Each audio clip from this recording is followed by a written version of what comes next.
Miami won its first playoff game. They beat Texas A&M. Their reward, the Cotton Bowl against the Ohio State Buckeyes.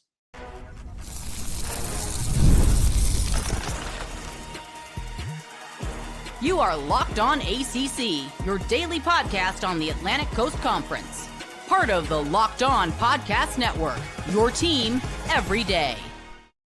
Hello, everyone, and welcome in a Locked On ACC. I'm Jackson Holzer, the host of Locked On Syracuse. That's Kenton Gibbs, the host of Locked On Wolfpack. Thank you so much for making Locked On ACC your first listen of every single day here on the Locked On Podcast Network, where it's your team every day. Of course, we're always free and available wherever you get your podcasts on the #1 sports podcasting network. And on today's show, we will assess the Duke Blue Devils basketball season thus far and also their weird collapse against Texas Tech over the weekend. And to do that, we will have on JJ Jackson, the host of Locked On Blue Devils, to provide us some context behind how Duke collapsed and also their season in general. But first, we start off with the team in football that is the only ACC team that is still playing, the Miami Hurricanes, and an early look ahead to their matchup against the Ohio State Buckeyes. All that and more coming up here on today's edition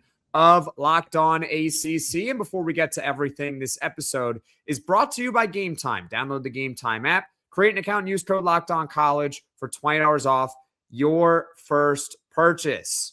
Miami and Ohio State, New Year's Eve, 7:30 p.m. Eastern, Cotton Bowl, and Miami is an underdog. 9.5-point underdog to be exact over on FanDuel at the time of this recording, which is Tuesday, December 23rd at about 1:15 p.m. Eastern. Kenton, what are your early thoughts about this matchup for Miami? That Miami has a better chance than people are giving them credit for. Miami has a better chance than Vegas is giving them credit for. Miami has a better chance than the analysts are giving them credit for. There is a world where Miami plays a Miami style of football game. And if that is the case, it's going to be a rough, long day for Ohio State. And I hate to be this old head. I hate because, they're already calling me Unc on TikTok all the time. I don't know who started up the Locked On Wolfpack Twitter page, but they always saying Unc is yapping about nothing over there. But I really want to talk about the fact that conferences are too big, and it's apparent by the fact that if you look at Ohio State and how they performed against defenses that were in the top, I want to say 4th in the nation, they had multiple performances that they were just atrocious. They weren't bad, they were atrocious. If you look at their schedule, how many really good defenses would you say they played this year, Jackson? Not many. I mean, they played Texas early in the year. That was the first game of the season. Indiana's got a great defense. Right. And they did not do much against Indiana or Texas. They averaged 12 points against those two teams, if I do remember correctly. 12 points a game. I could be wrong there, but I believe that's the number. So I don't understand why everybody's like, it's a foregone conclusion that Ohio State is just going to bring all these things that there is no way Miami has any way of making up for. When, again, we have seen Ohio State play against high-quality defenses. And even in some defenses that are barely inside that top third, they broke out eventually down the stretch, but it only came because their offenses weren't pissing the drop. So realistically, I definitely understand and see a world where Miami not only keeps this game close and covers, but wins this game. Because while everybody's saying Ohio State's a different beast, they've got talent here, they got talent there, they got talent everywhere. Sure, they got talent everywhere. They also have a wide receivers coach that's leaving. They also have shown cracks in the armor against defenses that can generate a pass rush before. This is a Ohio State team. They are a quality team. They are a quality team. So I don't want anybody to hear me saying this is, he's a Detroiter. He hates the state of Ohio. Of course, really, I pity the state of Ohio and them big old women they got down there. You know what I mean? I feel bad for them more than anything else. But the reality is I recognize Ohio State is being talked about that way for a reason. They do have a Heisman candidate at quarterback. They do have a Heisman candidate at wideout. They do have one of the best linebacking corps in the nation. They do have one of the best players in the nation in their secondary in Caleb Downs, and that's just the tip of the iceberg with them. I respect that. I respect that they're the national champions, defending national champions. And right now, the road to that trophy goes through Columbus. I'm not denying any of those things. I understand having them as a favorite. But the way people are talking, Miami is a make-a-wish team that just so happened to, because somebody on the coaching staff came down with some terminal illness, got lucked into this, instead of this is a really good team that plays their style of football at a high level, and it's proven to be effective. My early thoughts on this is that I agree Miami is a good team. There's just one issue. I think that Ohio State is the best team. Ohio State was my preseason pick to win the national championship.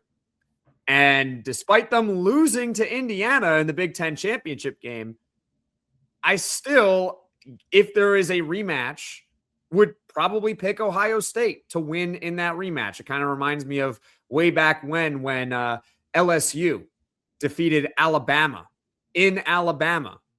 And then they met again in the national championship game, and Alabama completely whooped LSU in that one. So Ohio State, I just think, is a different beast. I mean, I'm going to give Miami a puncher's chance and say, look, they can win this game, but Ohio State has the number one overall defense in terms of points allowed in the country. They allow 8.5 points a game.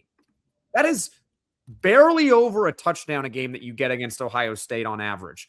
No team has cracked even 20 points against Ohio State. In fact, the closest a team has gotten to 20 points just so happens to be Illinois at 16.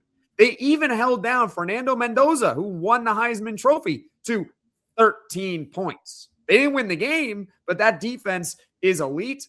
And, well, you might say, well, can Miami run the ball on Ohio State? Well, Ohio State has a top 5 overall rush defense in the nation, allowing just 84.5 yards a game and 2.83 yards a carry. So I look at this matchup and I say the formula for Miami to beat Texas A&M was to kind of turn it into a rock fight.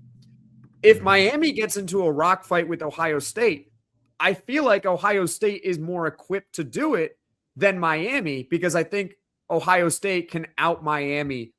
That's just my initial takeaways about this matchup. I think for Miami, the biggest key for them is to limit turnovers. They just can't have them. If you start giving extra possessions to that Ohio State offense, we know all the playmakers. I understand that this Miami defense is also very, very good. We saw that in the college football playoff in round 1. But if you give them extra possessions, you give them short fields, not only is Ohio State going to take advantage and score, but it also makes it that much tougher for Miami's offense to be able to make up those points. Absolutely. Absolutely. And here's the thing. I'm not denying that the beauty that lies within and the greatness that lies within this Ohio State team is they can get it done a lot of different ways. I'm not denying that. I'm not denying that the game, as they dub it, has been decided by who's had more rushing yards year after year after year, and this year was no different. I'm not denying that. I'm not sitting up here saying, hey, this is not a team that can't get ugly. This is not a team that can't get gritty, get physical, and say, we came to this backyard brawl the same way as you. We're going to fight this thing out in the phone book. I'm not saying Ohio State cannot do that. And I want to make that clear. They can. I'm saying that is advantage to Miami. The same way people talked about Ohio State last year after some of the losses they suffered during the regular season and said, oh, yeah, Ohio State can't play this brand of football with this team and this brand of football with that team. And yet you kept looking up and you kept saying, well, damn, they done won again. Well, damn, they done figured it out again. All I'm saying is Miami has to keep it their style of football, and that's going to work in their favor in a massive way. You don't want to shootout. You can't keep up. With all due respect to Malachi Tony, with all due respect to Carson Beck, with all due respect to Mark Fletcher, with all due respect to that offensive line, you cannot keep up if this game becomes a track meet on grass. It'll get ugly for you quickly. However, if you can do what you do, if you can find a way to, keep them within reach, you will be just fine. You will be where you need to be. You will have the ball in your hands with a chance to win this football game, in my opinion, if you can just make it ugly, make it physical, make it a battle of inches. I think Miami has the personnel that style of game lends itself well to a Miami victory. Since I was right about my prognostication about the game ending on a goal line stand, I'm going to make this one right now for this game right here. I think that there's going to be a defensive touchdown.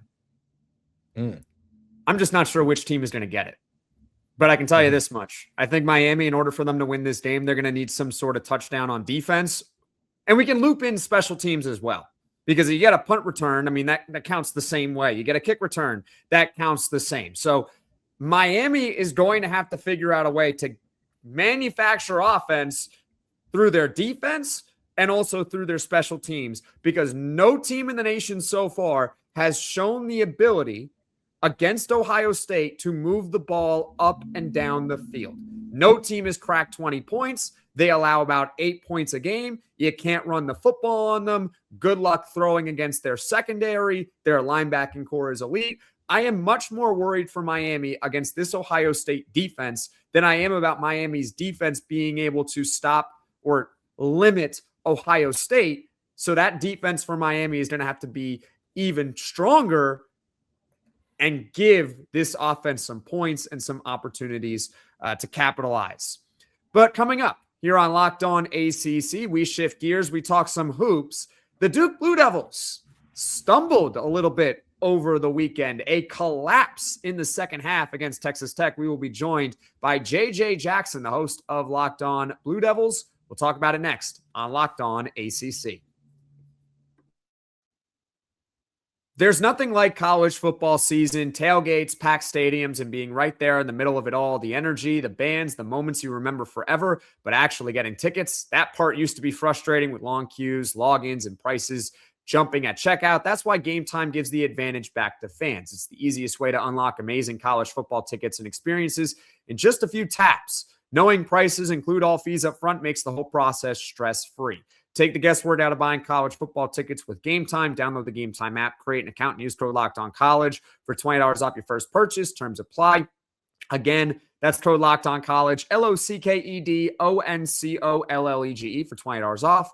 Download the Game Time app today. Locked On ACC, I'm Jackson Holzer, the host of Locked On Syracuse, Kenton Gibbs, host of Locked On Wolfpack, and now we are joined by JJ Jackson, the host of Locked On Blue Devils.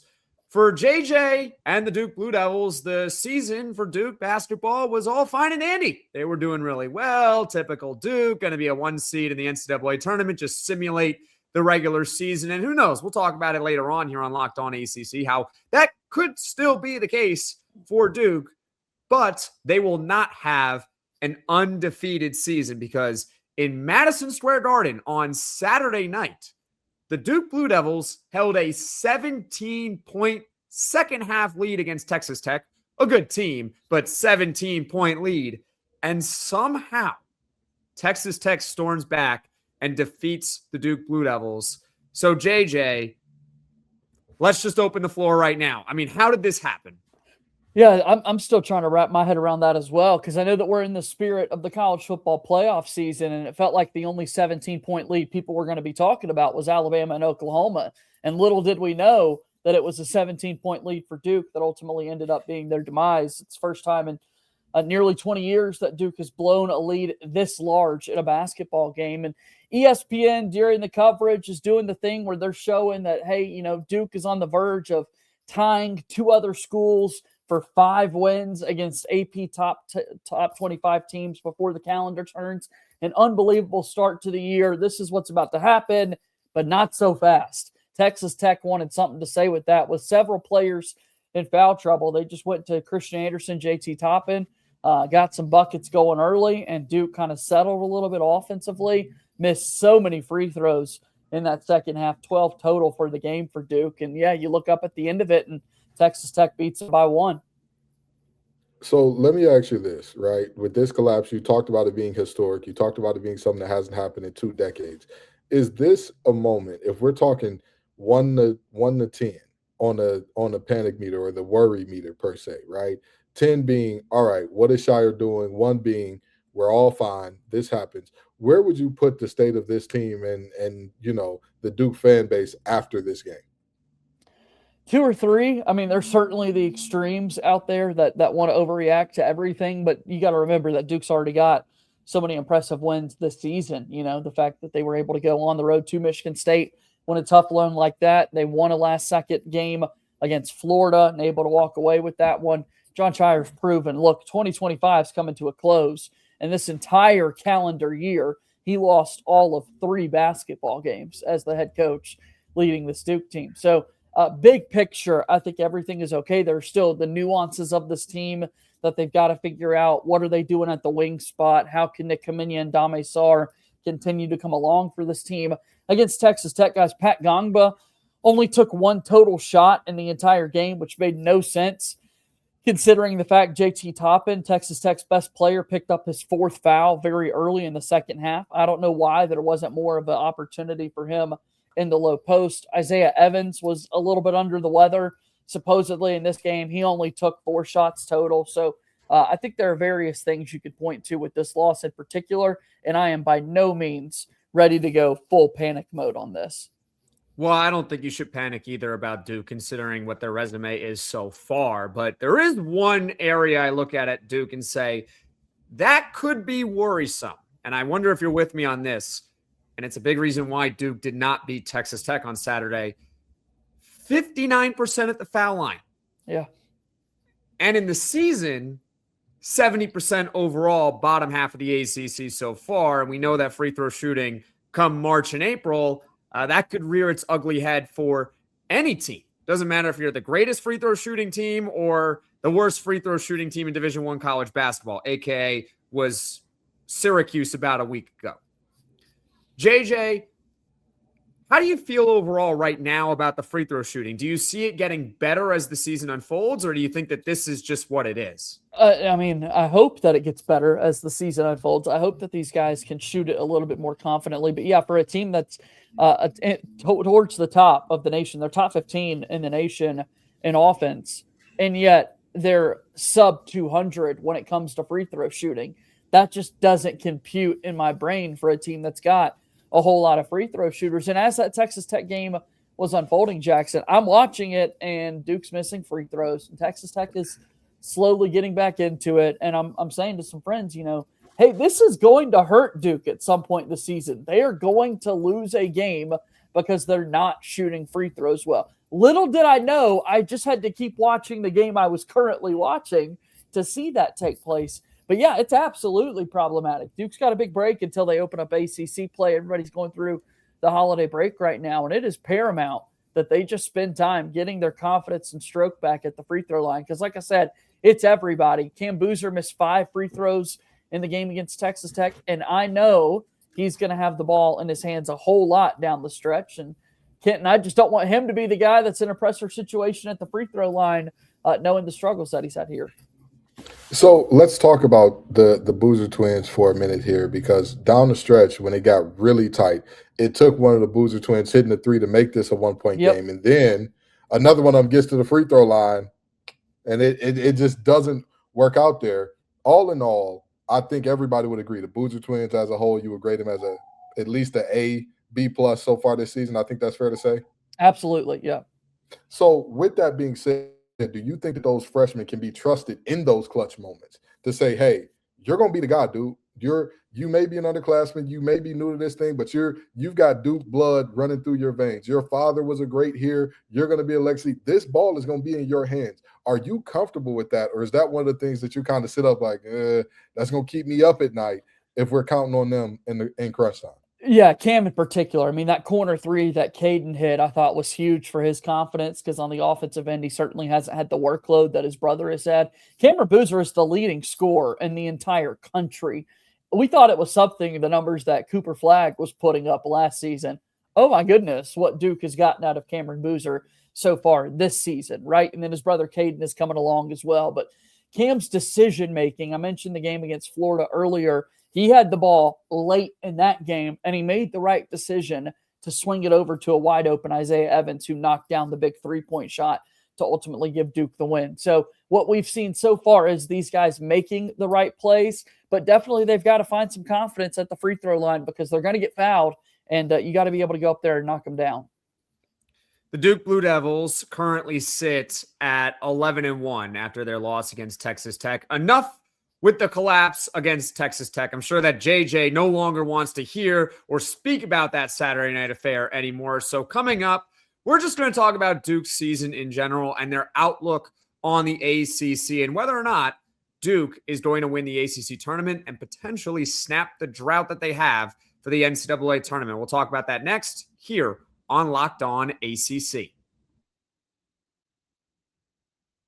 NFL Sundays move fast. One big play and suddenly everything feels different. That's what makes live betting with FanDuel so exciting. You're not just watching the game, you're reacting to it in real time. With FanDuel, you can place bets as the action unfolds. Every drive, every momentum swing, every highlight moment. Live betting is best when the game starts to shift. A receiver may get hot, a defense tightens up, or the momentum flips after a turnover. FanDuel lets you jump into the moment. You can bet the next touchdown score, drive results, totals, and more. It keeps you locked in every snap, every drive, every possibility. So if you want to be right in the middle of the action this season, visit FanDuel.com and place your NFL live bets all season long. FanDuel, the game moves fast, and so can you.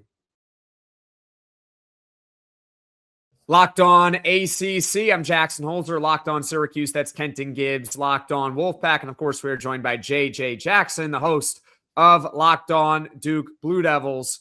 JJ, Duke is 11-1. Obviously, that is a very good record. How would you assess Duke's season so far?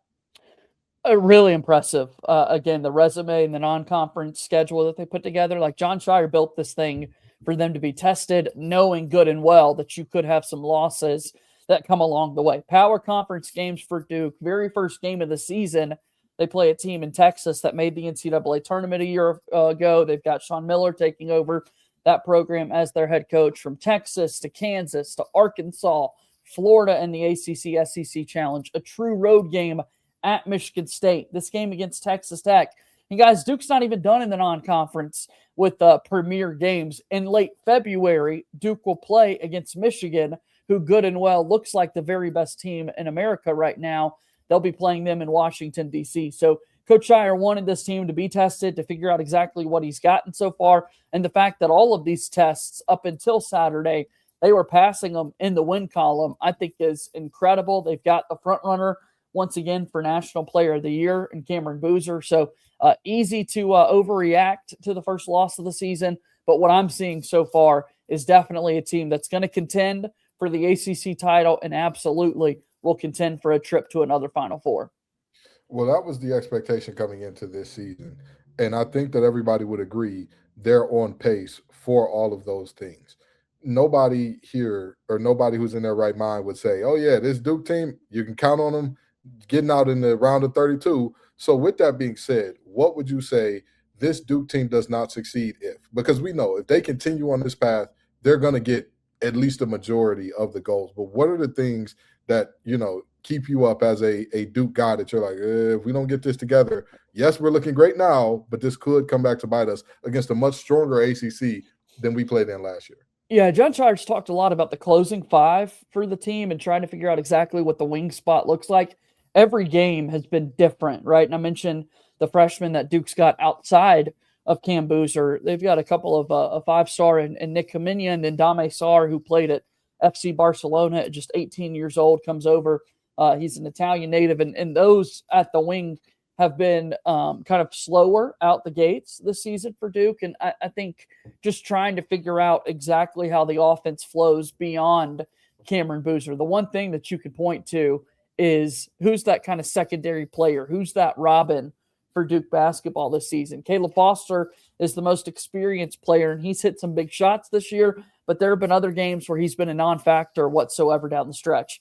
Isaiah Evans has hit a really big game winner against Florida, but against Texas Tech only takes 4 total shots in the entire game and kind of was an afterthought in that one. So I think that's kind of the big thing that basketball people and, inside the Duke community are looking at for sure. Is like, who is the true second option for Duke? Is it Pat Gongba on the inside with how efficient he's been around the rim, sharing the basketball and whatnot, but not getting as much volume as some of his teammates? Like, who is it beyond Cam Boozer? Last year at this point, it was becoming really obvious that Con Knippel guy was a really good basketball player for Duke beyond Cooper Flagg, right? And so I think that's a big question for the Blue Devils is after Cameron Boozer, who do you turn to? How would you compare this year's team to last year's team? Yeah, I pretty similar in kind of the makeup, with a lot of freshmen being asked to carry a good bit of the workload. I would say last year's team, shooting-wise, was more dynamic than this one. I mentioned Con Knipple. Cooper Flagg had a really slow start from the three-point line to his college career, but once he jumped into the new year, he really took off and ran. Tyrese Proctor was a great three-point shooter for the Blue Devils, so was Sion James. I think this year's team is a little bit more developed interior scoring, right? Malawach was only really a lob threat on the inside for Duke a season ago. Gongba's got crazy good post moves and footwork in his bag, and Cameron Boozer is an absolute force down there in the post as well. Defensively, I do think they're kind of step for step. Not as many blocks and rim protection, but man, they get after you defensively. And this year's Duke team, I think, is kind of built to stop a lot of those big scoring runs that other teams have been going on. If there is any team in the ACC that you would say, this is the competition, this is a team that if we see them in the ACC tournament, not saying you'd be shaking in your boots, but that's a game that you'd be keep your eye on pretty closely. Which game or which team would that be? Yeah, well, fortunately, I guess it's unfortunately for Duke, Kenton. Duke got both of them in terms of, the ACC schedule comes out and there's one team that you're not playing at all on your schedule, but then there are two teams that you play twice. The two teams that Duke has on their schedule that they've got to play twice, the Louisville Cardinals and, of course, the North Carolina Tar Heels. And those are the two teams, as it stands today, that I would be like, man, that is definitely going to be Duke's competition, I think, at the top. And going into the season, Kenton, I was all aboard the Louisville hype train. I thought with Michael Brown Jr., their young freshman guard, and the guys that they got in the transfer portal and key returners coming back, that would be a tough test. I still think it will be twice this season for Duke, but they kind of got humbled a little bit in their game against Tennessee. I'm a little frightened by North Carolina so far early in the season, which is not fun to say if you're a Duke guy, but what they've got on the interior, guys, with Caleb Wilson and Henry Vasar playing as well as he is, that's going to be a tough test for sure for that Duke front court. So, yeah, it's crazy how the schedule worked out, that those, of course, are the two teams that Duke's playing twice this season, and they don't have Miami at all on the schedule when Jay Lucas takes over in his first year as head coach. Not sure how that happened. That's a scheduling flop for sure. But Duke will be tested this season in league play. If only you had said NC State and Syracuse, maybe we would have invited you back here on Locked On ACC. But, you just had to throw out North Carolina and Louisville. I mean, yeah, you're being objective, but I mean, come on, Syracuse, NC State. You got to make us feel better about our season so far. I should have thrown a bone. Yeah, exactly. Tell me you scared of Darian Williams putting up 30 on the night and everything going right for NC State. You couldn't give us nothing. He just went straight down the lane on that one. All right, JJ, I need a quick prediction from you. All right, just a quick yes or no. Are you ready for it? I'm putting you on the spot here. Yeah. Is Duke winning the national championship this year for the first time since 2015? Yes. Okay. Yep. You heard it here first, folks. They're going to get Jackson. it done. This is our sights have been on 6 since 2015, and I'm feeling optimistic. I think this is finally the year that Duke's going to be able to get it done and cut down those nets. I think you have good reason to be optimistic, as I see Duke as one of the 3 or 4 best teams right now in college basketball, despite what happened on Saturday. JJ, any last thoughts on your Duke Blue Devils? Just excited to see this year kick off. I mean, John Shire got to 100 wins faster than anybody else in ACC history this past week. Shame on us. You've got the greatest coach of all time in Mike Krzyzewski. And the big question, guys, is always who replaces the legend. I got to tell you, Duke replaced it quite well with John Shire off to this great start. So excited for the new year, that's for sure. It's not easy to replace a legend. Obviously, for Syracuse, we know that. Even with North Carolina and Hubert Davis, it's not easy to replace a legend. But Duke, yeah, they've been fine so far. Now let's see if they can actually win the national championship, which is the expectation for the first time since 2015. That is JJ Jackson, the host of Locked On Duke Blue Devils. I'm Jackson Holzer, host of Locked On Syracuse. Kenton Gibbs, host of Locked On Wolfpack. We will be back tomorrow for another edition of Locked On ACC. Folks, thank you all so much for watching. Thank you all so much for listening. If you like this podcast, be sure to hit that like button. If you really enjoy the podcast, be sure to hit subscribe. Tell all your friends about Locked On ACC, and we'll see you all again soon.